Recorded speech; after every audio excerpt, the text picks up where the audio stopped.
জাতীয় নাগরিক পার্টির নেতা সদ্য সাবেক তথ্য উপদেষ্টা নাহিদ ইসলাম জানিয়েছেন, এবছর দেশে নির্বাচন হওয়া সম্ভব নয়।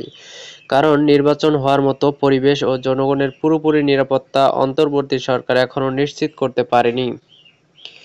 বৃহস্পতিবার ৬ মার্চ বার্তা সংস্থা রয়টার্সকে এক সাক্ষাৎকারে নাহিদ বলেন, গত ৭ মাসে আমরা সবাই আশা করেছিলাম রাজনৈতিক ব্যবস্থা, আইন ও শাসন স্বল্পকালীন সংস্কারের মাধ্যমে পুনঃপ্রতিষ্ঠিত হবে। এটি একটি নির্দিষ্ট সীমা পর্যন্ত হয়েছে, কিন্তু আমাদের প্রত্যাশা অনুযায়ী হয়নি।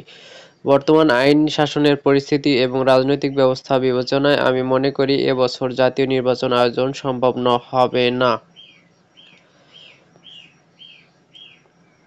গত বছর গণঅভ্যুত্থানের মুখে দেশ ছেড়ে পালান সাবেক স্বৈরাচার প্রধানমন্ত্রী শেখ হাসিনা। এরপর গত ৮ আগস্ট মোহাম্মদ ইউনূস প্রধানের দায়িত্ব নেন।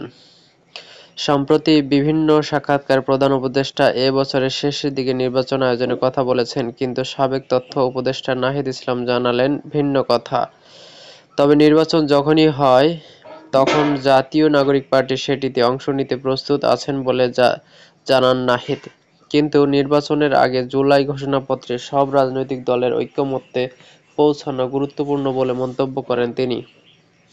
নাহিদ বলেন, যদিও জুলাই ঘোষণাপত্র নিয়ে আমরা ১ মাসের মধ্যে ঐকমত্যে পৌঁছাতে পারি, তাহলে আমরা তাৎক্ষণিক নির্বাচনের ডাক দিতে পারব। কিন্তু যদি এতে সময় লাগে, তাহলে নির্বাচন বিলম্বিত হতে হবে। এছাড়া তাদের নতুন দলকে প্রতিষ্ঠিত করতে অনেক সমৃদ্ধশালী ও ধনী ব্যক্তির অর্থায়ন করছে বলে জানিয়েছেন নাহিদ। তিনি বলেছেন, শিগগিরই তারা নতুন অফিস এবং নির্বাচনের জন্য সাধারণ মানুষের কাছে অর্থ সহায়তা চাইবেন।